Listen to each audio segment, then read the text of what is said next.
Hi, my name is Nathan Woods and I've been training dogs since I was 10 years old.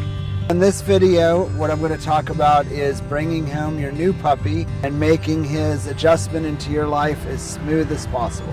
This is Cooper. He is a 6-month-old American Labrador, and he came to me about a week ago, and he was on the road to being a Marley dog, meaning he was pulling and lunging and barking and pretty much all bad behaviors. So he's doing significantly better. He's now walking on a loose leash. He's also heeling and sitting, which is beginning of week 2 in my training program. As far as bringing home a new puppy, first of all, I would recommend setting up your house to eliminate room for error.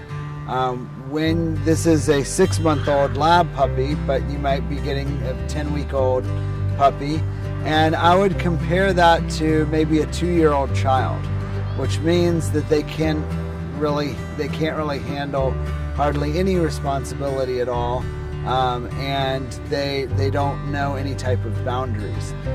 Main staples for your dog is crate, X-Pen, food dishes, and toys that particularly don't look like something else in your house.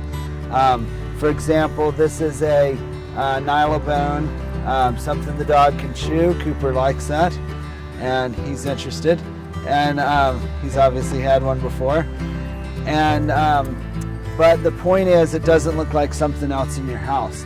A classic example, an easy example, would be an old pair of shoes to a dog. Looks like a new pair of shoes.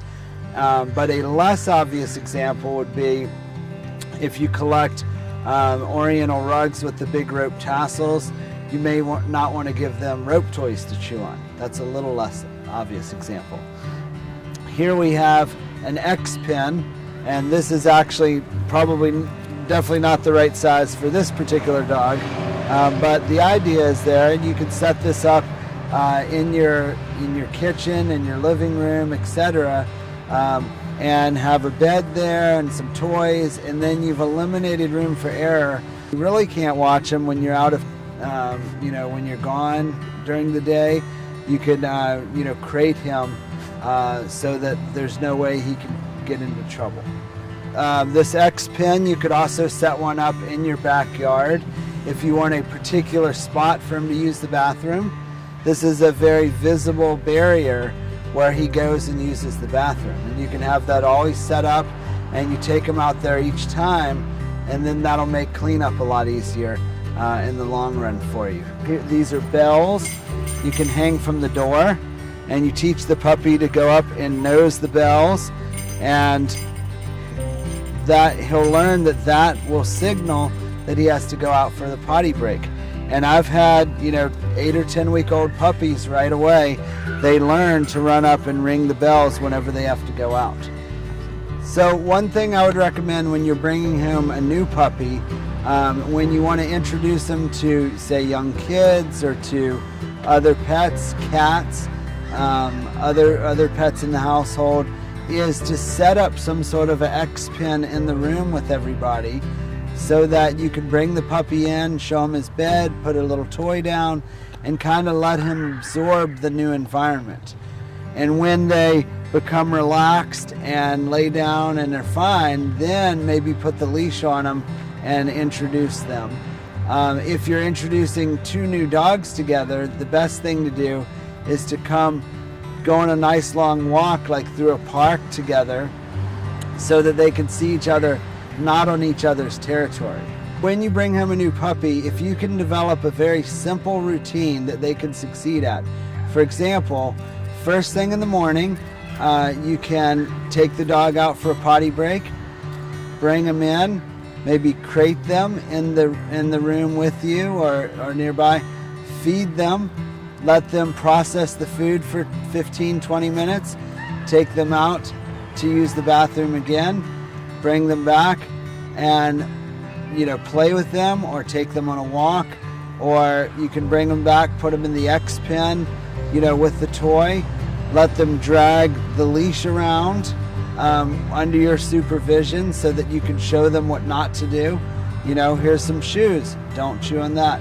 Here's some socks, don't chew on that. Here's the trash can, don't go in there. So you can kind of lay out some rules that are very clear on what they're supposed to do. When you bring home a 10-week-old puppy, you can expect that it's going to want to sleep a lot because all of its energy is going into growing. And once its growth rate slows down, then you can expect for it to develop a little more endurance. One little suggestion that I had, especially with a young puppy, when you're traveling with them, the safest way to travel with a puppy is to get a crate, and they do have crates with 2 doors, which is a side door and a front door, because what that does is it eliminates room for error of the dog chewing on things in your car. Also, if you were to slam on the brakes, all of a sudden your dog wouldn't know how to brace himself. What it teaches the dog to do is to go in the back of the car and lay down and go to sleep. Once he's used to doing that day in and day out, dogs are creatures of habit, he learns that that works. Eventually you can remove the crate, put his bed in there, and he just goes and lays down like he's always done. Expect more from your dog, enjoy more from your dog, unleash your dog's full potential and your own.